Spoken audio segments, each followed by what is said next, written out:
nơi khung ca tuột bal crop bal đầm bông robot tại Canada xoay riêng xuất đòi khoa mê prepra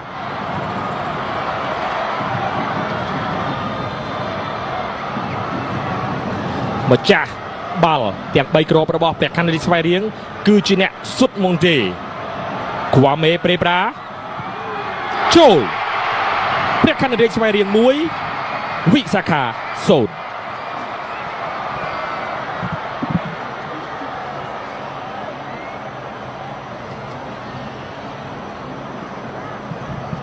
បាទនេះគឺជាការទាត់របស់ពេលប្រាខ្វាមេបាទជោគយកតែម្ដងហើយក៏បាទរំបាទអមទុករសាយរសាត់មួយបាទហើយបន្តមកទៀតគឺជាវេនរបស់វិសាខាវិញម្ដងដែលបាទរ៉ាប់រងដោយសិនកកដាបាទជួបជាមួយនឹងប្អូនប្រុសវិរៈតារាកញ្ញាញឹមដាក់បងប្រុសមួយបាទសិនកកដានៅថ្ងៃនេះបាទរួមចំណែកយ៉ាងធំធេងហើយក៏ជាកីឡាករមួយរូបដែលជាប់នៅក្នុងបាទកីឡាករល្អទាំង11នៃលីកកំពូលកម្ពុជារដូវកាល 2025-2026 ផងដែរតារាឬកកដាឬតារា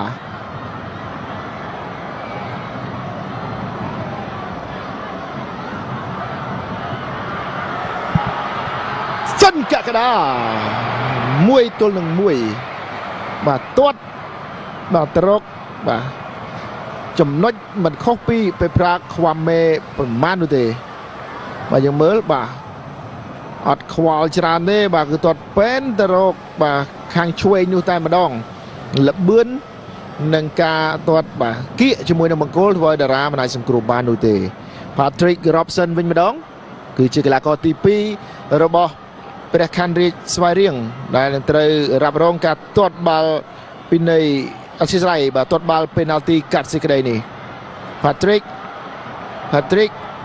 មុខស្មើ Patrick មុខស្មើ Patrick ឬក៏កែវសុកសិលា Patrick ថយឆ្ងាយក្រៅប្រអប់តែម្ដង Patrick Robson បាទ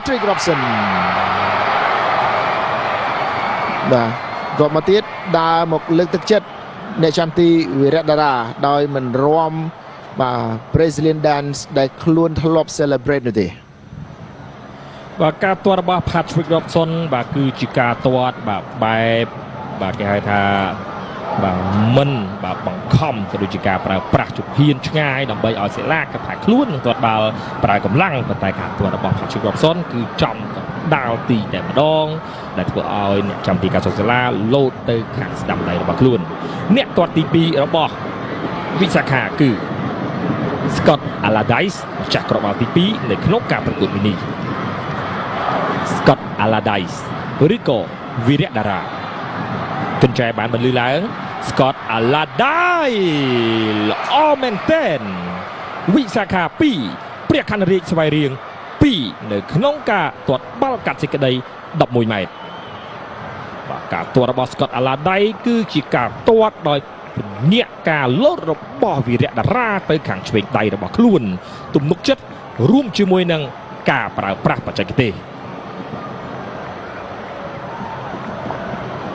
អ្នកទាត់គ្រាប់ទី3របស់ព្រះខ័នរាជស្វាយរៀងកំពុងតែដើរមកកាន់ប្រអប់គ្រោះថ្នាក់នៅក្នុងការទាត់បាល់គឺ Takashi Odawara ដែលជាប្រធានក្រុមរបស់ព្រះខ័នរាជស្វាយរៀងបន្ទាប់ពីសឿយវិសាលព្រមខ្យល់ដើម្បីឲ្យទំនុកចិត្តកាន់តែមាននៅក្នុងខ្លួនកញ្ចែបានបន្លឺឡើង Takashi Odawara ត្រៀមនៅក្នុងការទាត់បាល់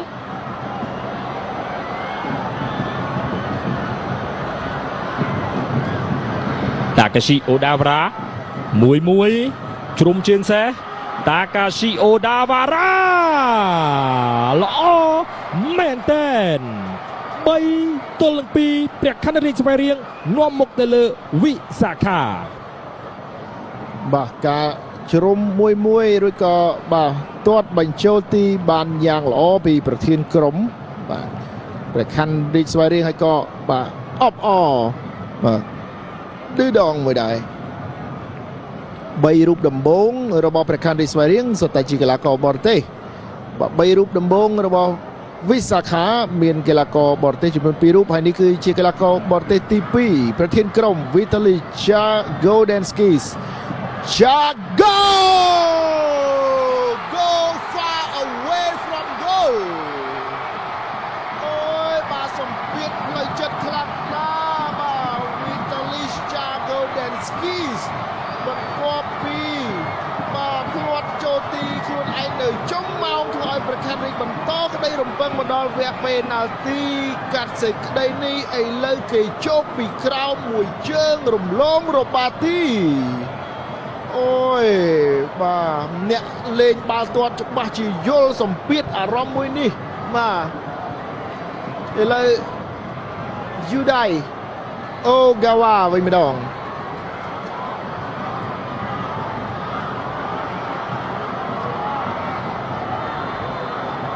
យូដៃអូហ្គាវ៉ាឬក៏សុកសេឡាយូដៃអូហ្គាវ៉ាបាទ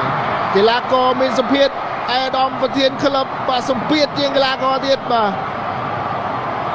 អញ្ចឹងនេះគឺជាគ្រាប់បាល់ទី4ហើយគ្រាប់បាល់បន្ទាប់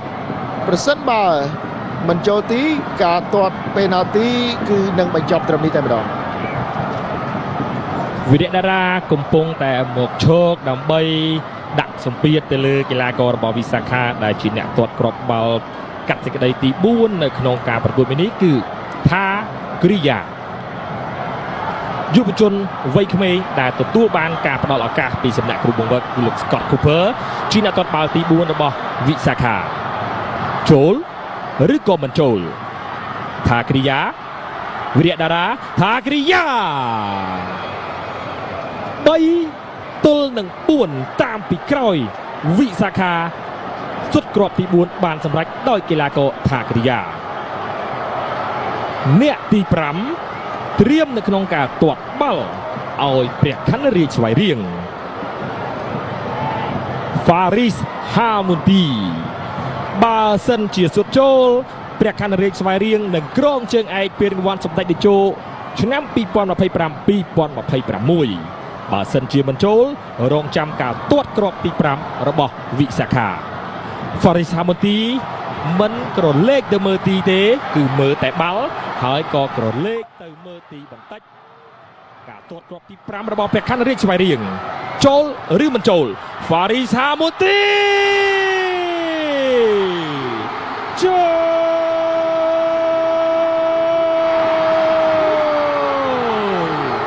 អូសាតូព្រះខ័នរាជស្វាយរៀង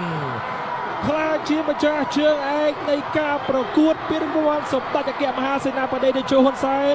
លើកទី19ឆ្នាំ2025-2026ការប្រកួតវគ្គផ្ដាច់ព្រាត់ដ៏ជក់ចិត្តរវាងព្រះខ័នរាជស្វាយរៀងទល់ជាមួយនឹងវិសាខាទឹកភ្នែកក៏បានកើតឡើងទៅលើកីឡាកររបស់វិសាខាទឹកភ្នែកក៏បានកើតឡើងទៅលើកីឡាកររបស់ព្រះខ័នរាជស្វាយរៀងទឹកភ្នែក2អត្ថន័យ2ខុសគ្នា